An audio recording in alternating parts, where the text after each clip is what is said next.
For nearly 80 years, the US dollar ruled the world without question.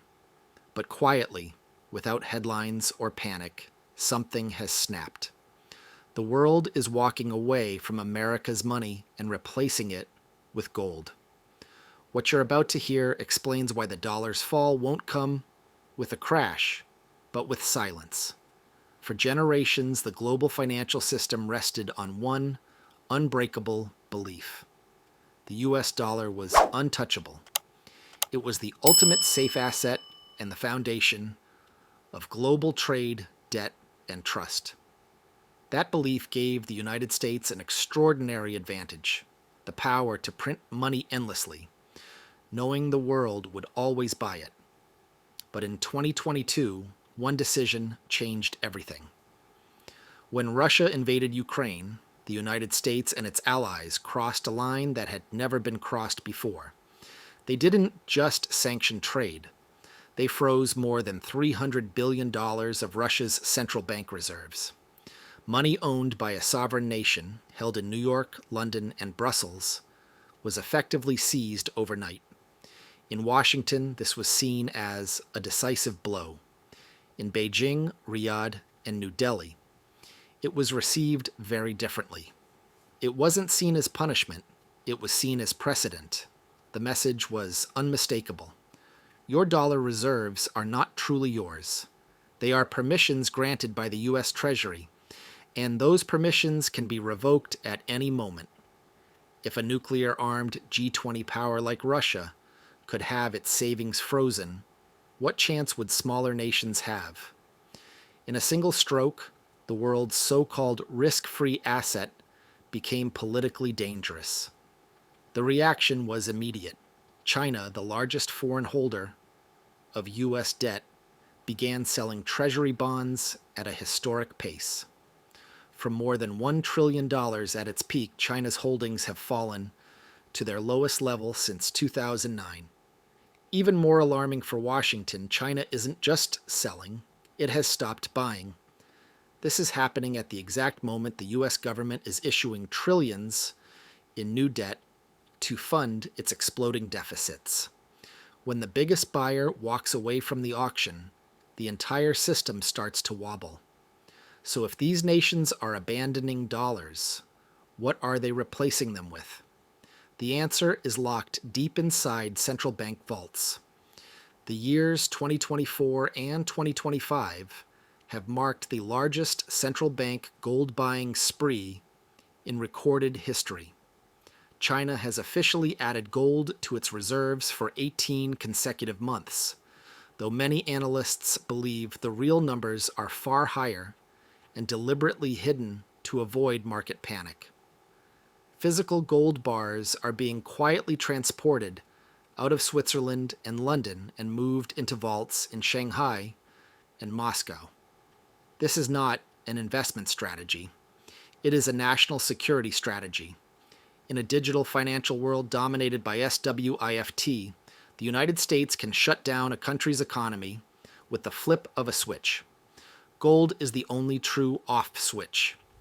It cannot be hacked, it cannot be frozen, it cannot be printed, and it does not answer to any central bank. By stockpiling gold, the BRICS nations are building a parallel financial war chest that allows them to trade outside the dollar system if geopolitical tensions explode. And this shift is accelerating because these countries are no longer emerging markets. Together, they control the world's critical resources: energy from Russia, Iran, Saudi Arabia, and the UAE, manufacturing from China, agriculture from Brazil and Russia, a massive technical workforce from India. For decades, trade between these nations was routed through US dollars. That system gave American banks fees and Washington leverage. Today, that system is breaking apart. Oil is increasingly being traded outside the dollar. India buys Russian oil in rupees and dirhams. Saudi Arabia openly discusses accepting yuan. The petrodollar, the backbone of American financial dominance, is being dismantled piece by piece. Behind the scenes, BRICS leaders are working toward something far bigger, a new settlement system, possibly a shared currency, backed by gold and real commodities. Not promises, not debt, real assets. Unlike the euro or the dollar, this system would derive its value from energy, metals, and food, not government credibility. And that changes everything. America's standard of living is artificially inflated by the dollar's reserve status. The world needs dollars, so the United States can borrow cheaply and import endlessly. But if that demand disappears, if BRICS nations build a closed-loop system that trades without touching the dollar, those dollars won't vanish. They will come home. Trillions of dollars flooding back into the U.S. economy would ignite imported inflation on a scale never seen before. Interest rates would explode. Borrowing would become impossible. The middle class would be crushed. This isn't about destroying the dollar overnight. BRICS nations are playing a slower, smarter game. They are bleeding the system brick by brick, gold bar by gold bar, until the dollar becomes just another currency instead of the center of gravity. The dollar's empire won't end with a crash. It will end with vault doors quietly closing in Beijing. History shows that when trust in a fiat currency collapses, there is only one way to restore it. You anchor it to something real. There are quiet whispers in Washington that the United States may eventually attempt a monetary reset by revaluing gold to back a new dollar. Officially, America holds more gold than any nation on Earth. But here is the terrifying question: what if it doesn't? U.S. gold reserves have not been fully audited since the 1950s. If a gold reset is attempted and the vaults are found empty or encumbered, the collapse would be immediate. History offers one final warning. The last time America faced a similar crisis, it didn't buy gold. It confiscated it.